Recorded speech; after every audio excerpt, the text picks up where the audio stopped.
ദൈവത്തിൻ്റെ അതിപരിശുദ്ധമായ നാമം ഈ ദിവസവും വാഴ്ത്തപ്പെടുമാറാകട്ടെ. ബഹുമാന്യരായ ശ്രേഷ്ഠരായ ദൈവദാസന്മാർ, ദൈവദാസിമാർ, ഞങ്ങളെ പ്രിയപ്പെട്ട് ഞങ്ങളെ സ്നേഹിച്ച് കടന്നു വന്ന എൻ്റെ ഡാഡിയുടെയും എൻ്റെ അമ്മയുടെയും സഹോദരങ്ങൾ, കുടുംബങ്ങൾ, ഞങ്ങളുടെ ബന്ധുമിത്രാദികൾ, ഞങ്ങളുടെ അയൽക്കാർ, ഞങ്ങളുടെ ദേശക്കാർ, ഞങ്ങളുടെ സഭക്കാർ, എനിക്ക് എവിടെ നിന്ന് തുടങ്ങണം, എങ്ങനെ അവസാനിപ്പിക്കണം ഒന്നും എനിക്കറിയത്തില്ല. എൻ്റെ പിതാവിൻ്റെ ഏക മകളായിട്ട് ഈ ഭൂമിയിൽ ജീവിക്കുവാൻ, എന്നാൽ കഴിഞ്ഞ വർഷങ്ങളിൽ തിരിച്ചറിയാൻ കഴിയാതിരുന്നൊരു യാഥാർത്ഥ്യം ഞാൻ ഈ 3 ദിവസങ്ങളായി മനസ്സിലാക്കിയായിരുന്നു. ലോകത്തിലെ ഏറ്റവും ഭാഗ്യവതിയായ മകളാണ് ഞാൻ എന്ന് ഞാൻ തിരിച്ചറിയുകയാണ്. എൻ്റെ അമ്മ ഈ സുവിശേഷം അനുസരിച്ചപ്പോൾ ഡിവോഴ്സ് നോട്ടീസ് അയച്ചാണ് താൻ തൻ്റെ പ്രതികാരം അറിയിച്ചത്. അതിനുശേഷം എൻ്റെ അമ്മയ്ക്ക് നേരിട്ട ഒരു അപകടം നിമിത്തമായിട്ട് വേണ്ടിയ ശാരീരിക ബലമോ കാര്യങ്ങളോ ഇല്ലാതിരിക്കുമ്പോൾ, ഞാനന്ന് ചെറിയ പ്രായമാണ്, വളരെ മാന്യമായ സെൻട്രൽ ഗവൺമെൻറ് ഉദ്യോഗം ഉപേക്ഷിച്ച് കുടുംബത്തെ സ്നേഹിച്ച് 1994 മാർച്ചിൽ എൻ്റെ ഡാഡി ദേശത്തേക്ക് കടന്നു വന്നു. എൻ്റെ ഡാഡിയുടെ മാതാപിതാക്കളെപ്പറ്റി, എൻ്റെ അമ്മയുടെ മാതാപിതാക്കളെപ്പറ്റി, ഞങ്ങളുടെ കുടുംബങ്ങളെപ്പറ്റി ഞാൻ ഒരുപാട് പേരോട് സാക്ഷ്യം പറഞ്ഞിട്ടുണ്ട്. ക്രൈസ്തവ പാരമ്പര്യം അവരുടെ ജീവിതത്തിൽ പല മേഖലകളിലും നിഴലിച്ചു നിന്നിരുന്നു. എൻ്റെ ഡാഡിയുടെ പിതാവ് ഒരു ഞങ്ങളുടെ സ്ഥലത്തായിരിക്കുന്ന ഷുഗർ ഫാക്ടറിയിൽ മാന്യമായൊരു ജോലി ചെയ്തിരുന്നൊരു വ്യക്തിയായിരുന്നു ഞാൻ കേട്ടിട്ടുണ്ട്. എനിക്ക് അദ്ദേഹത്തെ കാണാൻ കഴിഞ്ഞിട്ടില്ല. ആ സമയത്താണ് എല്ലാ ആഴ്ചയിലും മുടങ്ങാതെ പള്ളിയിൽ ചെയ്യുന്ന ഒരു ഓർത്തഡോക്സ് വിശ്വാസി മാത്രമായിരുന്നില്ല താൻ. ദൈവത്തിൻ്റെ വചനത്തെ ശക്തമായിട്ട് പ്രഘോഷിക്കുന്ന അനേക കൺവെൻഷൻ വേദികളിൽ ഓർത്തഡോക്സ് സഭയുടെ ഒരു പ്രാസംഗികനായിട്ട് എൻ്റെ വല്യപ്പച്ചൻ ജീവിച്ചിരുന്നു എന്ന് കേൾക്കുമ്പോൾ, ആ സമയത്താണ് ഇവർ 7 മക്കളാണ്. പള്ളിക്ക് ശേഷം, ആരാധനയ്ക്ക് ശേഷം ജോലിക്ക് കടന്നു പോകണം എന്നുള്ളൊരു തനിക്ക് പ്രൊമോഷൻ ലഭിച്ചപ്പോൾ, അങ്ങനെ ഒരു സാഹചര്യം കൂടെ തൻ്റെ മുൻപിലേക്ക് വന്നപ്പോൾ, എൻ്റെ 7 മക്കൾക്ക് ലഭിക്കാവുന്ന ആ സൗകര്യം താൻ ആ ഒരു നിമിഷം കൊണ്ട് എഴുതി താൻ ആ ജോലി ഉപേക്ഷിച്ചിട്ട് ഓർത്തഡോക്സ് സഭയുടെ ഒരു പ്രാസംഗികനായിട്ട് തൻ്റെ ജീവിതം കഴിക്കുവാനിടയായി തീർന്നു. ഞാൻ പലരോടും പറയാറുണ്ട്, എൻ്റെ അമ്മയുടെ മാതാപിതാക്കളെ പറ്റിയും വളരെ പൈതൃകം സൂക്ഷിച്ച, വളരെ ആഢ്യത്വം സൂക്ഷിച്ച, അങ്ങനെയുള്ള വല്യപ്പച്ചന്മാരുടെയും വല്യമ്മച്ചിമാരുടെയും കുടുംബങ്ങളിൽ ഒരു മകളായിട്ട് ജനിക്കുവാൻ, വളർത്തപ്പെടുവാനൊക്കെ ദൈവം എനിക്ക് ഭാഗ്യം തന്നു. എൻ്റെ പിതാവിനെ പറ്റി എവിടെയാണ് തുടങ്ങേണ്ടതെന്ന് എനിക്ക് ഇപ്പോഴും വ്യക്തമായ ധാരണയില്ല. പ്രിയ കുഞ്ഞുങ്ങൾ പാടിയ പാട്ട്, അനേക പാട്ടുകൾ ഞാൻ പലയിടങ്ങളിൽ നിന്ന് പഠിച്ചിട്ടുണ്ട്, പാടുവാൻ ശ്രമിച്ചിട്ടുണ്ട്. എൻ്റെ ഡാഡിക്ക് അങ്ങനെ പാട്ടിനെ പറ്റി വലിയ ധാരണകളൊന്നും ഉള്ള ആളല്ല. ഒരിക്കൽ ഓർത്തഡോക്സ് സഭയിൽ ഞങ്ങളായിരുന്നപ്പോൾ പള്ളിയുടെ ഒരു പ്രാർത്ഥന ഞങ്ങളെ വീട്ടിൽ വെച്ചു. അന്ന് അച്ഛൻ ഒരു പാട്ട് പാടാൻ പറഞ്ഞപ്പോൾ എൻ്റെ ഡാഡി പാടി തുടങ്ങിയത് ദൈവകൃപയെ ഞാൻ ആശ്രയിച്ച്, എന്നാൽ താൻ അത് അവസാനിപ്പിച്ചത് പ്രതിഫലം തന്നിടുവാൻ. അത്രയ്ക്കുള്ള ഗ്രാഹ്യം മാത്രമേ പാട്ടിനെക്കുറിച്ച് എൻ്റെ പിതാവിന് ആ കാലങ്ങളിൽ ഉണ്ടായിരുന്നുള്ളൂ. എന്നാൽ എൻ്റെ അതേ പിതാവ് ഈ കുഞ്ഞുങ്ങൾ പാടിയ ഈ പാട്ട് പല തവണ, പല ആവർത്തി താനിത് പാടുന്നത് ഞാൻ അങ്ങനെയാണ് ഞാൻ ഈ പാട്ട് പഠിച്ചത്. ഒരു ഫ്യൂണറൽ സർവീസിൽ ഈ പാട്ട് പാടാൻ കഴിയുമോ എന്ന് എനിക്കറിയത്തില്ല. പക്ഷേ ജീവിതത്തിൽ ഏകാഗിയായി തീരുമ്പോൾ, ആരും മനസ്സിലാക്കാനില്ലാത്ത സാഹചര്യങ്ങൾ കടന്നു വരുമ്പോൾ, ഭൂമിയിലുള്ള സ്നേഹത്തിനൊക്കെ പരിധികൾ നിശ്ചയിക്കപ്പെടുമ്പോൾ, എല്ലാവരാലും ഒരു കോടതി മുറിയിൽ വിസ്തരിക്കപ്പെടുന്ന പോലെ ഒരു കുറ്റവാളിയായി നിൽക്കുമ്പോഴും എൻ്റെ പിതാവ് ആവർത്തിച്ച് പാടുമായിരുന്നു. അത് പ്രാർത്ഥനാ മുറിയിൽ മാത്രമല്ല, താൻ ജോലി ചെയ്യുമ്പോൾ, താൻ ഏത് സാഹചര്യങ്ങളായിരുന്നാലും ഭൂമിയോർക്കുള്ള സ്നേഹം നീങ്ങിപ്പോകുമ്പോൾ, ക്ഷാമമേച്ചിടാത്തൊരു സ്നേഹം എനിക്കുണ്ട് സ്വർഗത്തിൽ.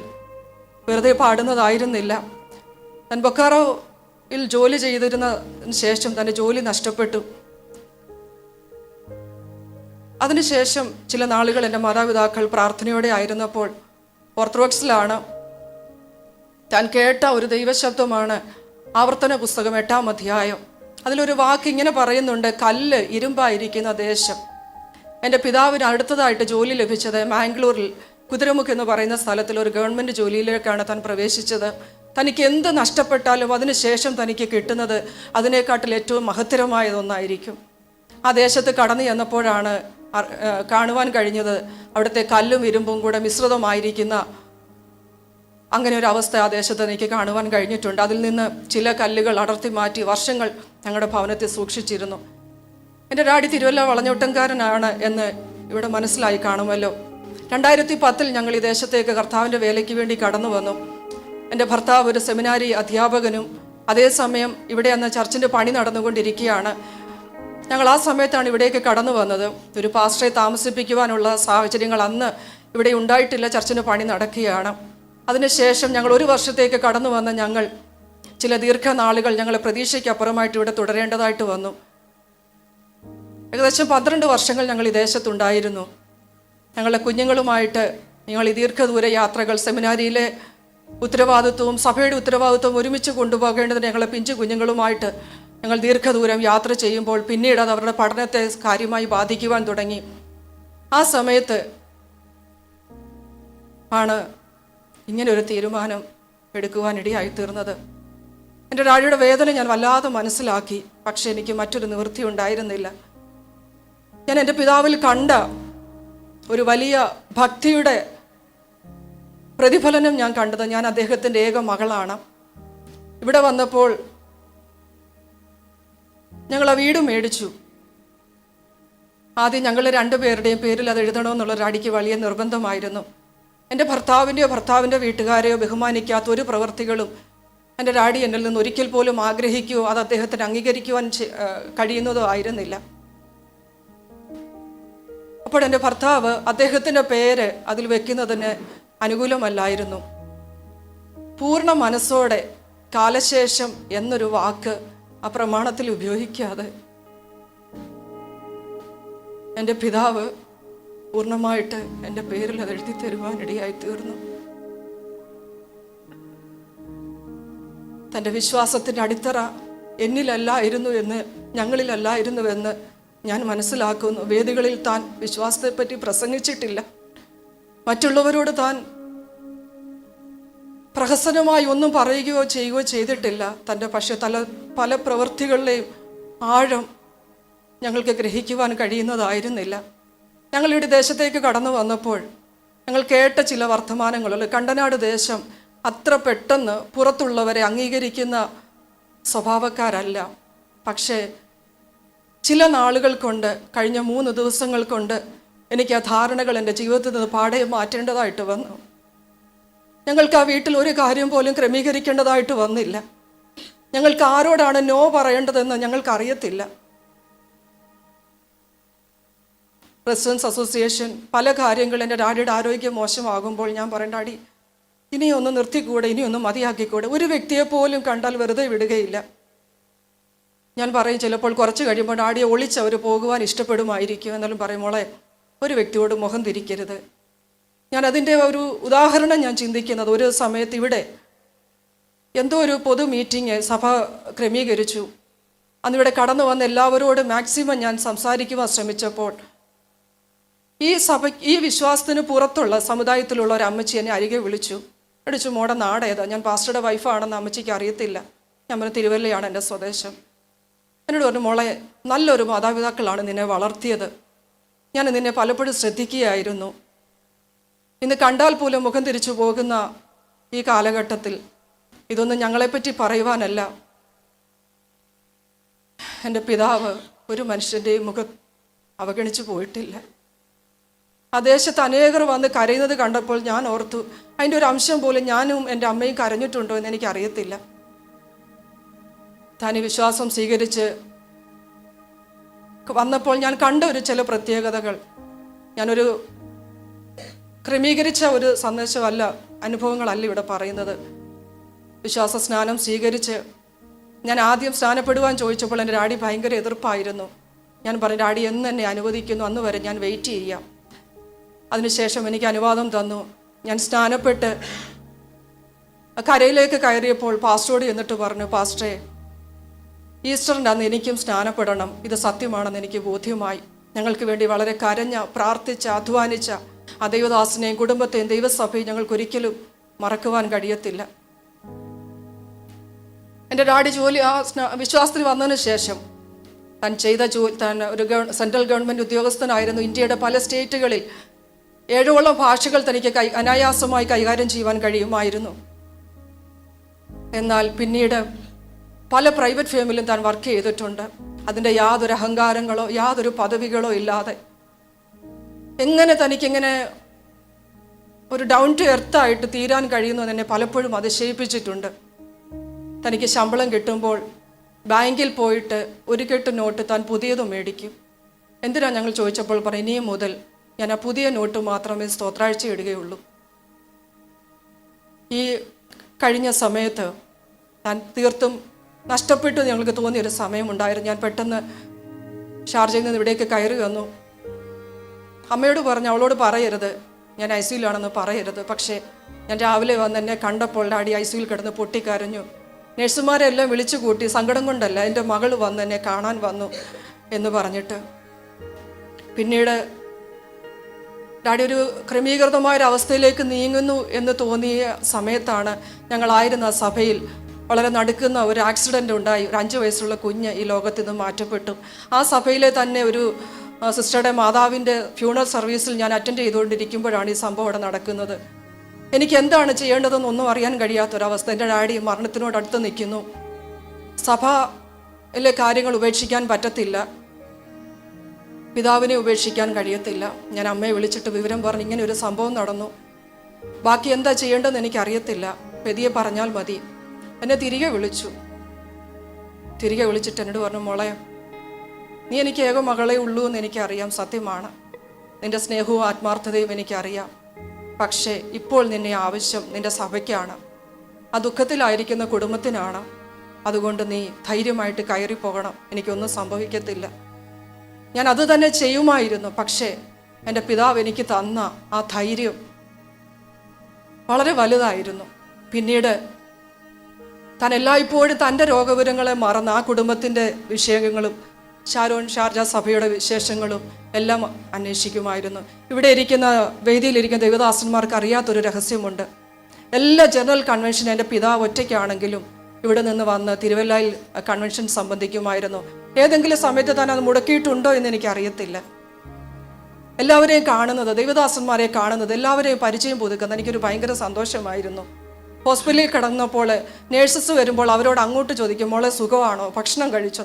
ഞാൻ ചോദിക്കും, ഡാഡി നമ്മളെ ശുശ്രൂഷിക്കാൻ അവരെ നിർത്തിയിരിക്കും, ഡാഡി ഒത്തിരി സംസാരിക്കാനോട് പറയാം, അവരും മനുഷ്യരല്ലേ മോളെ, നമ്മളല്ലേ ചോദിക്കേണ്ടത്, നമ്മളെന്തിനാ മറ്റുള്ളവരെ പോലെ ആകുന്നത്? പെന്തിക്കോസ്ത് ശൈലിക്ക് വിപരീതമായ ഒരു പക്ഷേ ഒരു ശവസംസ്കാര ശുശ്രൂഷയായിരിക്കാം ഇവിടെ നടന്നത്. ഇവിടെയല്ല, എൻ്റെ ഭവനത്തിൽ വെച്ച് നടന്നത്. പക്ഷേ ഞാൻ പലപ്പോഴും ഡാഡിയോട് ചോദിച്ചിട്ടുണ്ട്, എന്തിനാണ് ഇങ്ങനെയൊക്കെ ഉണ്ട് പറഞ്ഞു. മോനെ, മനുഷ്യർക്ക് നന്മ ചെയ്യാൻ കിട്ടുന്ന ഏത് സാഹചര്യങ്ങളും നന്നായിട്ട് വിനിയോഗിക്കണം. അതൊരിക്കലും അധികാരത്തിനു വേണ്ടിയോ സ്ഥാനമോഹങ്ങൾക്ക് വേണ്ടിയോ ആയിരിക്കരുത്.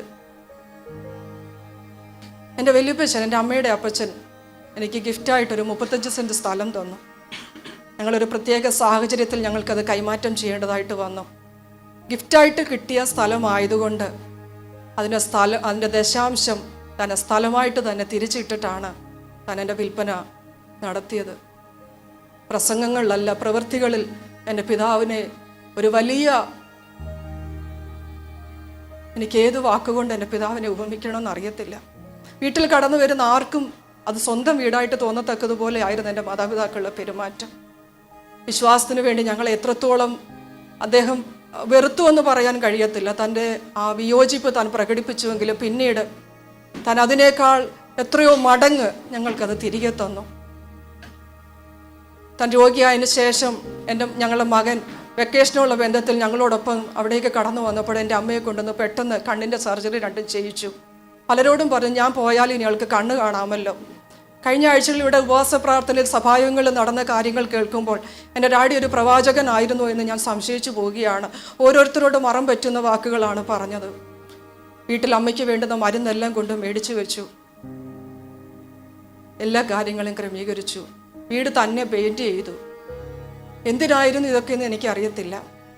ഇവിടെ നിൻ്റെ കുഞ്ഞിൻ്റെ പഠനത്തെ ഒരിക്കലും ഒന്നും ദോഷമായിട്ട് ബാധിക്കുകയില്ല.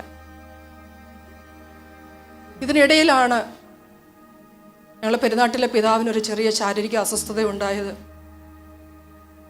എനിക്ക് ഡാഡിയോട് എന്തും പറയാൻ പേടിയാണ്. കേൾക്കുന്ന സമയത്ത് തന്നെ എടുത്ത് ചാടി പുറപ്പെടും. ഞാൻ പറയും ഇങ്ങനെ സുഖമില്ല എന്ന് പറയുമ്പോൾ ഞാൻ ഒറ്റയ്ക്കൊന്ന് പോയി കാണാമെന്ന്. ഞാൻ പറഞ്ഞു ഡാഡി ഇപ്പോഴത്രയും ആരോഗ്യത്തിൽ ഇല്ല, അവിടെ യാത്ര ചെയ്യേണ്ടതെന്ന് പറഞ്ഞു. എന്നാൽ അത് എന്തുകൊണ്ടോ ഒരാഴ്ച കൂടെ വൈകിച്ചിട്ട് മകനെയും കൂട്ടി ഇവർ 3 പേരുമായിട്ട് പോയി അപ്പച്ചനെയും അമ്മച്ചയും പോയി കണ്ടതിന് ശേഷമാണ് ഞാൻ ആ വിവരം അറിയുന്നത്. എൻ്റെ പ്രിയപിതാവിന് ഇഷ്ടമുള്ള പല കാര്യങ്ങളും എൻ്റെ ഡാഡി കണ്ടെത്തി മേടിച്ചുകൊണ്ടു. അത് വലിയ സന്തോഷമായിരുന്നു. ആരോടൊക്കെ എവിടെ എനിക്കറിയത്തില്ല. കണ്ടനാട് ദേശം ഒരു പുറത്തുള്ള ഒരാളിനെ ഉൾക്കൊള്ളില്ല എന്ന് പറയുന്നത് എനിക്കത് തിരുത്തി മാറ്റി പറയാനേ കഴിയുകയുള്ളൂ. കാരണം അവരുടെ ജോണേട്ടനെയാണ് ഞങ്ങൾക്ക് കാണുവാൻ കഴിഞ്ഞത്. കരിങ്ങാച്ചിറ സഭയുടെ ഡാഡിയായിട്ട്, വളഞ്ഞോട്ടം സഭയുടെ തമ്പിച്ചാനായിട്ട്. ഡാഡി അവസാനം വർക്ക് ചെയ്ത സ്ഥാപനത്തിൽ അവരുടെ സാറായിട്ട് എല്ലാം അവർ സ്വന്തമായിട്ട് സ്വീകരിക്കുവാനിടയായി തീർന്നു. എൻ്റെ പിതാവ് എൻ്റെ ഒരു പ്രത്യേകതയോടെ ഞാൻ പറയട്ടെ, എൻ്റെ അമ്മ എന്ത് പകൽ ആഗ്രഹിച്ചാലും വൈകിട്ട് വരുമ്പോൾ എൻ്റെ ഡാഡിയുടെ കയ്യിൽ അത് കാണും. ഇനിയുമുള്ള കാലങ്ങൾ ഞങ്ങളാണ് അമ്മയെ സംരക്ഷിക്കേണ്ടത്. എത്രത്തോളം അതിനെ നീതി പുലർത്തുവാൻ കഴിയുമെന്ന് എനിക്കറിയത്തില്ല. അതിൻ്റെ ഒരു വലിയ ചിന്താഭാരമാണ്. ദൈവം സകല ബുദ്ധിയും കഴിയുന്ന ആശ്വാസം കൊണ്ട് ഞങ്ങളെ നിറയ്ക്കുവാൻ ദൈവജനത്തിൻ്റെ പ്രാർത്ഥന ചോദിക്കുക. എൻ്റെ പിതാവ് രോഗിയായിരുന്നപ്പോഴും യാതൊരു ബന്ധവുമില്ലായിരുന്ന പലരുമാണ് സ്വന്തം വല്യപ്പച്ചനെ പോലെ, സ്വന്തം പിതാവിനെ പോലെ എൻ്റെ പിതാവിനെ ശുശ്രൂഷിച്ചത്. അവസാനമായി നവംബർ ഡിസംബർ മാസത്തിൽ ഷാർജ ഷാരോൺ സഭയിൽ ഞങ്ങളോടൊപ്പം 1 മാസം ഉണ്ടായിരുന്നു. 2 മാസത്തെ വിസയാണ് എടുക്കുവാൻ തീരുമാനിച്ചതെങ്കിലും ജോലിയോടുള്ള ആത്മാർത്ഥത കൂടുതൽ നിമിത്തമായിട്ട് താൻ അത് 1 മാസത്തെ മതി എന്ന നിർബന്ധത്താൽ ഞങ്ങളോടൊപ്പം വന്നു. അവസാനത്തെ സാക്ഷ്യത്തിൽ ആ സഭയിലുള്ള എല്ലാ പ്രിയപ്പെട്ടവരും, നിങ്ങൾ ആര് നാട്ടിൽ വന്നാൽ എൻ്റെ വീട്ടിൽ വരാതെ പോകരുത്. ഈ കഴിഞ്ഞ ദിവസം എൻ്റെ ഹൃദയം തകർക്കുന്ന ഒരു കാഴ്ച കാണുവാനിടയായി തീർന്നു. വീട്ടിൽ വളർത്തുന്ന കോഴി ഇറച്ചി ഇഷ്ടമാണെന്ന് ആരൊക്കെയോ പറഞ്ഞത് കേട്ടിട്ട് എൻ്റെ അമ്മ പോലും അറിയാതെ അതിനെ മുഴുവൻ കൊന്ന്, ഡാഡി വളർത്തി വലുതാക്കിയ കോഴിയെ മുഴുവൻ കൊന്ന് പാകം ചെയ്ത് ഫ്രിഡ്ജിലാക്കി വെച്ച് കഴിഞ്ഞിട്ട് അമ്മയോട് പറഞ്ഞു, ആര് വന്നാലും, ഷാർജയിൽ നിന്ന് ചിലരൊക്കെ എന്നോട് പറഞ്ഞിട്ടുണ്ട്, ആര് വന്നാലും അവർക്കത് പാകം ചെയ്ത് കൊടുക്കണം. പലരും എന്നെ വിളിച്ചിട്ട് പറഞ്ഞു, അസൂയ തോന്നുന്നു ഇങ്ങനെ ഒരു മരണം കണ്ടിട്ട്. ശരിക്കും എൻ്റെ ഡാഡിയോട് എനിക്ക് ഇത്രയും വലിയൊരു മനുഷ്യൻ്റെ മകളായിരുന്നു ഞാനെന്ന് എനിക്ക് മനസ്സിലാക്കുവാൻ കഴിഞ്ഞില്ല. എൻ്റെ പിതാവ് കാണിച്ചു തന്ന നല്ല മാതൃകകളെ, മനുഷ്യത്വത്തെ, മറ്റുള്ളവരുടെ സ്നേഹം, ബഹുമാനം, അംഗീകാരം എല്ലാം ഞങ്ങളുടെ ജീവിതത്തിൽ നിഴലിച്ചു വരുവാൻ ദൈവജനത്തിൻ്റെ പ്രാർത്ഥന ചോദിക്കുന്നു. ഇതുവരെ ഞങ്ങളോട് കാണിച്ച എല്ലാ സ്നേഹത്തിനും എനിക്ക് നന്ദി പറയാൻ കഴിയത്തില്ല. അതിൽ നന്ദികേടായിപ്പോവും. അവരുടെ സ്വന്തം പിതാവിന് വേണ്ടി, സ്വന്തം അപ്പച്ചന് വേണ്ടി, സ്വന്തം ജ്യേഷ്ഠന് വേണ്ടിയൊക്കെയാണ് ഈ സഭയും ഈ പ്രിയപ്പെട്ടവരും, വിശേഷാൽ ഈ സഭയുടെ ശുശ്രൂഷകനായിരിക്കുന്ന പ്രിയ കെ മാത്യു സാർ, കുടുംബം, ഈ ദൈവസഭ ഒന്നടങ്കം, ഞങ്ങളെ ഷാർജ സഭ, കരിങ്ങാച്ചിറ സഭ, പെരുന്നാട് സഭ, വളഞ്ഞവട്ടം സഭ, ഞങ്ങൾക്ക് FTS സെമിനാരി, ഞങ്ങൾക്കൊന്നിനെയും മാറ്റി നിർത്തുവാൻ കഴിയത്തില്ല. ഇത്ര വലിയൊരു കുടുംബത്തിലെ അംഗമായിട്ട് ഞങ്ങളെ തീർക്കുവാൻ, നിലനിർത്തുവാൻ ദൈവത്തിന് പ്രസാദം തോന്നി. ദൈവജനത്തിൻ്റെ പ്രാർത്ഥന തുടർന്നും ഞങ്ങളോടൊപ്പം ഉണ്ടായിരിക്കണം. എൻ്റെ പിതാവ് സ്വീകരിച്ച ഈ നല്ല മാതൃകളെ പിൻപറ്റുവാൻ, വരും കാലങ്ങളിൽ താൻ സ്വാധീനിക്കപ്പെട്ട ഓരോ വ്യക്തി ജീവിതങ്ങളിലും തന്നെയല്ല, താൻ സ്വീകരിച്ച ക്രിസ്തുവിനെ തന്നെ സ്വാധീനിക്കുവാൻ ദൈവം വരും കാലങ്ങളിൽ വാക്കും ഭാഷണവും കൂടാതെ തന്നെ അതിനെ പ്രകാശിപ്പിക്കുന്ന ദിനങ്ങൾ ദൈവം വരും കാലങ്ങളിൽ തരട്ടെ എന്ന് പ്രാർത്ഥിക്കുന്നു. അതിനായി ഞങ്ങളെ ഒരുക്കുവാനും ദൈവജനത്തിൻ്റെ പ്രാർത്ഥന ചോദിച്ചുകൊണ്ട് ദൈവസന്നിധിയിൽ ഞാൻ ഇരുന്നുകൊള്ളും.